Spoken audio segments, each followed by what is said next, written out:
Bine ați revenit, dragii mei, la o nouă citire. De această dată te invit la o citire generală, în cadrul căreia vreau să văd ce secrete ți se ascund, da? În general în viața ta, sau poți să te gândești la o persoană. Eu vă voi întreba tarotul la modul general ce secrete ți se ascund, da? Pe toate domeniile vieții și o să vedem și care e surpriza în legătură cu situația aceasta. Deci poate e ceva ce vrei să știi sau poți să lași cărțile să-ți dezvăluie acele secrete, da? Acele secrete, acele lucruri pe care tu nu le știi. Da? Hai să vedem. Îți mulțumesc pentru că mă urmărești, îți mulțumesc pentru că mi ești alături. Ce secrete ți se ascund în general sau în legătură cu o persoană, cu o situație, cum simți tu?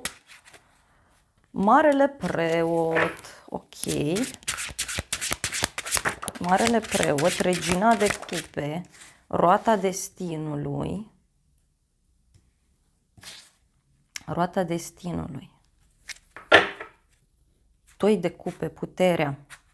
Aici e posibil să nu știi despre niște probleme pe care cineva le are într-o relație, da? E o luptă aici, e o luptă puternică. Poate, nu știu, ești într-o relație, dar poate tu nu știi că partenerul tău consideră că aveți o luptă permanentă, da?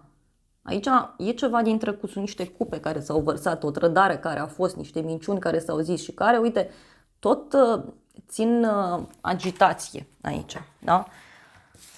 Avem marele preot, regina de cupe și cu roata destinului, da? Aici văd o legătură cu zodii de apă, rac, scorpion sau pești, dar și cu zodia taur, da? Poate să fie un moment aici în care o femeie a luat o hotărâre importantă, este o femeie foarte apropiată de inima ta. Poate este o femeie care studiază sau este o femeie cultă, este o femeie care predă celorlalți lecții de viață, poate să fie și asta, da? Și roata asta a destinului zice despre faptul că, nu știu, poate femeia asta acum trece prin niște schimbări foarte mari, da? Se apropie mai mult de credință. Sau, pentru alții, poate fi o decizie aici, uite, legată de un contract, de o căsătorie. Cineva care, nu știu, a fost undeva și s-a consultat, poate cu un psiholog, cu un profesor, poate a fost undeva și s-au deschis cărțile sau s-a dus la un astrolog undeva, da? Poate să fie și un sfat aici cu un părinte. Hai să mai vedem. Ok, 9 de bâte și ce văd eu aici este foarte multă teamă, da? Pe care cineva o are. Uite, dacă ești femeie, posibil ca ceilalți să se uite la tine ca la un profesor, ca la un mentor, ca la o persoană care se află undeva la nivel înalt. Da? Și ce mai văd aici e un sfârșit legat de bani. Poate e ceva legat și de o rivală. Ia să mai vedem noi o carte.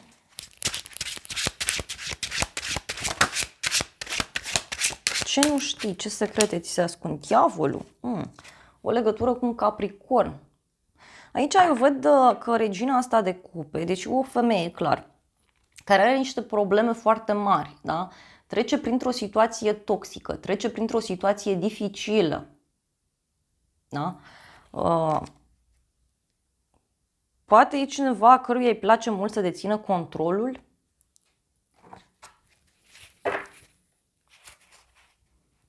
Avem un rege de cupe și lumea. Da? Deci e cineva, uite, care parcă nu acceptă un sfârșit. Da?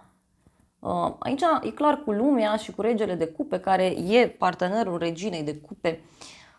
Poate să fie un moment karmic aici prin care cineva trece. E un moment de durere, cum s-ar spune. Hai să mai vedem. Vreau să știu mai multe. Spânzuratul. Ok, din nou o legătură cu zodia pești. Din nou o legătură cu zodia pești, dar e clar aici că, uite, se ia o decizie sau probabil deja s-a luat o decizie și care ține de un moment de sacrificiu a unei persoane. Este o decizie care, nu știu, ține de un blocaj. Poate este cineva care începe să vadă lucrurile altfel.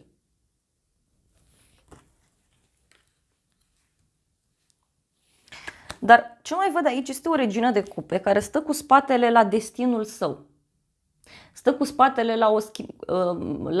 la o schimbare și Văd aici că se sfătuiește cu o persoană, da? În legătură cu ceva anume, da? Oricum, roata destinului aici văd că oricum o să aducă schimbări în viața acestei femei. Poate pentru unii e vorba de o rudă sau de o persoană foarte apropiată. Uite, avem 4 de spade, magicianul și cu 5 de bâte. E clar că aici nu-i liniște. Undeva nu e liniște. Hai să vedem în continuare. Pe de altă parte, ce mai văd aici este, la o zi sfântă, la o zi mare, cineva a avut o discuție. Da? Este vorba despre această regină care, cum ziceam eu, are niște probleme, poate financiare, poate emoționale. Și ce mai văd aici este că s-a produs o schimbare. S-a produs o schimbare, dar e o schimbare contra vântului, cum s-ar spune. Da? Adică ca și cum mergi contra vântului. Un sacrificiu. Cineva se află într-o perioadă de schimbări. Doar că schimbările astea presupun un sacrificiu. Da? Și uite, ce mai văd aici este că în viitorul apropiat avem 3 ăsta de bâte și 8 de spade. Deci cineva face un prim pas ca să iasă din închisoare, din blocaj, din pușcărie, cum s-ar spune, dintr-o pedeapsă. Apare o primă de blocare. Și cu asul ăsta de bâte înseamnă un nou început. Un nou început pasional sau un nou mod prin care persoana asta acționează. Hai să vedem despre ce e vorba. Uite, că are legătură cu un drum. Mai vreau o carte. Împărăteasa și asul de bâte. O legătură cu zodia Taur, zodia Balanță. Aici e ca și cum cineva din jurul tău va începe să acționeze diferit. Va face lucrurile diferit.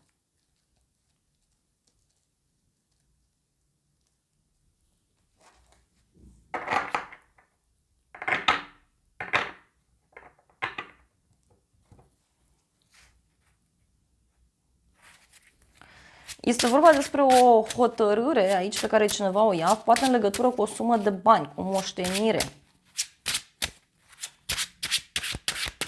Să vedem. În final. În final. Eremitul, avem aici. Moartea. Da, deci aici în final, ce văd eu foarte clar, este un sfârșit, da? Un sfârșit. Avem o legătură cu zodia Fecioară, zodia Scorpion. Deci aici, în situația aceasta, să știi că lucrurile se închid totuși, da? Oricât de mult se încearcă. Da? Pentru că, uite, e ca și cum văd aici o împărăteasă, deci o femeie puternică, poate e mama, poate e șefa, poate e o femeie importantă din viața ta, nu știu, poate fi o femeie cu un copil, da? Sau o femeie care are un proiect în desfășurare important și femeia asta, uite, are aici o discuție cu un eremit, adică cu o persoană înțeleaptă, da? Este cineva care are o experiență de viață, un profesor, un mentor, un preot, un duhovnic, cineva, nu știu. Un terapeut, poftim, și după această discuție văd că apare un sfârșit. Un sfârșit. Doar că toată situația asta, da, e posibil să nu convină unui împărat, da, că a ieșit și împăratul. O legătură cu un berbec pentru unii.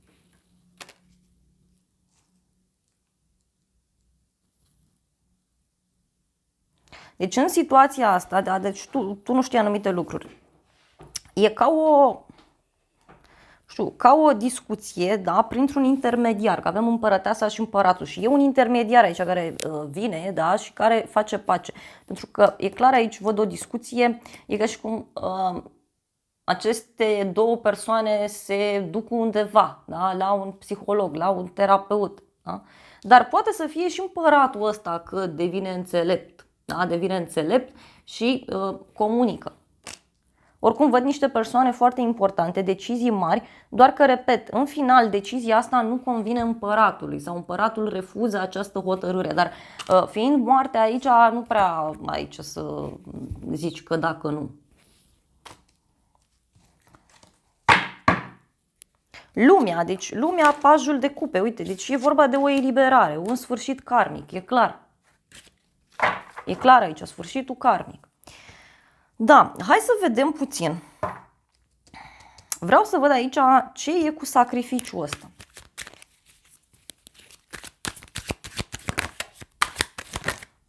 Asul de bâte, 10 de cupe, 9 de bâte și 6 de spade. Deci parcă cineva este în așteptare mereu. Da? Deci tu nu știi aici că cineva este în așteptare mereu.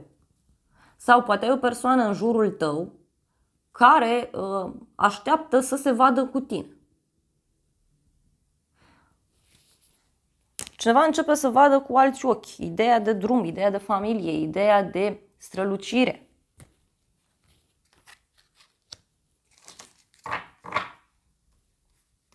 Cavalerul de cupe și asul de cupe. Da? Este o persoană aici în jurul tău care totuși își dorește un nou început, care își dorește un nou mod de viață. Hai să mai vedem aici ce cu asul ăsta de bâte, că e un nou mod de a acționa. Asul de bâte vine clarificat cu spânzuratul. Deci aici cineva va trece printr-o perioadă de conștientizări, de sacrificii.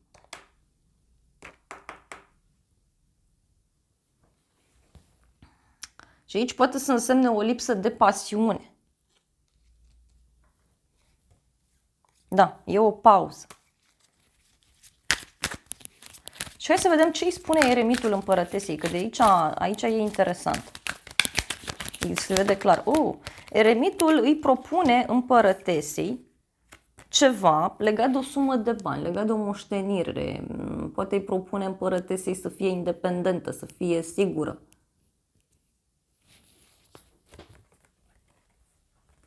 La muncă, nu știu, șefa sau cineva se sfătuiește în legătură cu un proiect.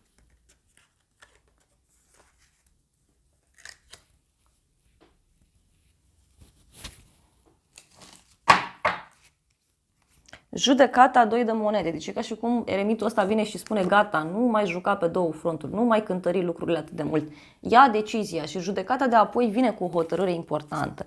După o perioadă agitată.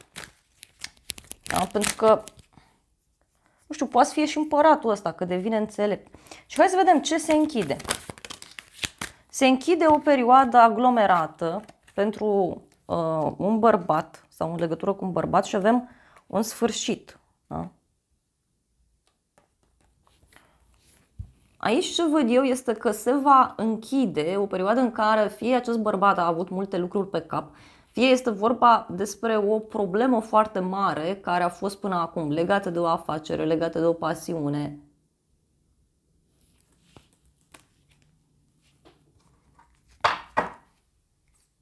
Asul de spade, 7 de cupe. Deci, uite, se clarifică o situație aici. Deci se clarifică o situație. Și de ce e 4 ăsta de cupe? Ce nu-i place împăratului? Că e un 4 de cupe aici.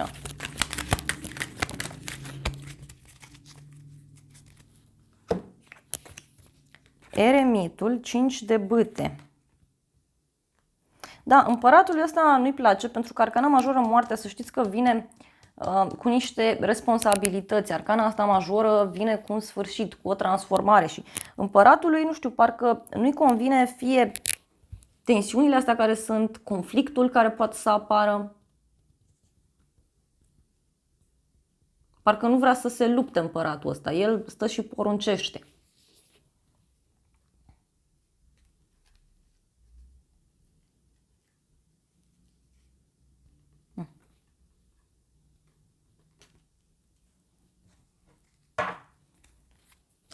Nu-i convine împăratului vestea pe care a primit-o persoana asta sau pe care o primește. Și din nou, uite, apare roata destinului, 6 de cupe, regina de bâte și cu magicianul. Deci aici poate să fie vorba și de o rivală. Da? Și de o rivală. Poate să fie și o schimbare mare legată de un copil sau legată de un proiect foarte drag sufletului acestei persoane. Interesant. Hai să vedem puțin și tarotul meu ce zice în situația asta, că e tare interesant. Ok, avem intrigi între femei. Prima carte, un noroc și o surpriză. Da? Deci, în legătură cu o situație tensionată, agitată, care poate să țină de niște femei, poate sunt prietene, nu știu. Aici mie mi-apare un noroc și o surpriză. De aia să vedem noi ce e cu norocul și cu surpriza. Ceva legat de o casă. Un noroc legat de un sfârșit. Deci ceva se închide. E o veste de final. Și surpriza surpriza ține de o bucurie de departe și o veste bună. Deci, eliberarea asta e absolut fantastică. Doar că văd niște lacrimi în legătură cu o hotărâre. Să vedem pentru tine cum e povestea asta. Pentru tine e cu noroc tare mare povestea asta. Un conflict, relație, cununie, colaborare, cineva care vrea să te revadă, o casă străină și dragoste sinceră. Deci, aici pentru tine e cu un noroc foarte mare, de e și cu un conflict care poate avea legătură cu un contract, cu o colaborare, o relație serioasă, doar că apoi, uite, văd că cineva vrea să te revadă într-o casă străină sau poate cineva vrea să-ți vină în vizită și e cu dragoste sinceră pentru tine, toată povestea asta.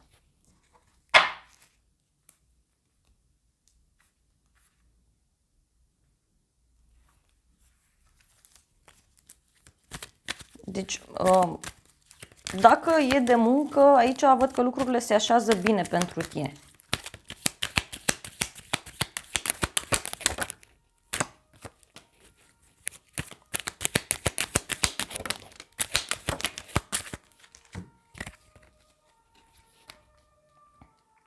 Văd că ești lăudat onorat, apare o pagubă, da? Și mi-apare petrecere, amiciție, tranziție, schimbare. Deci aici e clar, mi-apare o schimbare foarte mare, în urma unei petreceri, în urma unei întâlniri sau la o zi sfântă, la o zi mare.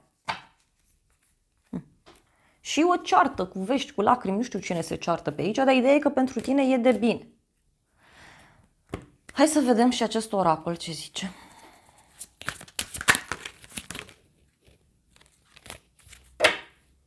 O creștere spirituală este o persoană cu suflet mare care, uite, îți poate da aici niște mesaje sau puteți să discutați la telefon, e-mail-uri și ceva legat de muncă, da?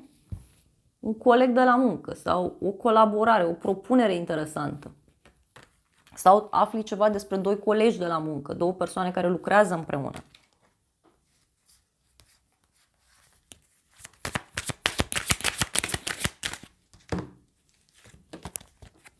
Și am întrebat ce e cu chestia asta și avem niște suflete gemene, deci persoane care rezonează foarte bine, doar că avem libertate, a fi singur, a fi singură, da?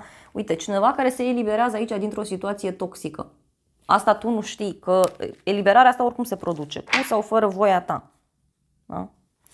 Dragilor, acestea au fost previziunile de această dată. Eu vă mulțumesc pentru atenție, vă îmbrățișez cu drag, vă mulțumesc că mi-ați rămas alături până la final. Sper din suflet să fie de folos aceste informații și să ne revedem cu bine și data viitoare. O zi sau o seară cât mai frumoasă îți doresc și de asemenea te invit cu drag și pe aplicația de tarot, unde oricând are nevoie sufletul tău de o ghidare găsește gratuit. Te îmbrățișez cu drag, o zi sau o seară cât mai frumoasă îți doresc.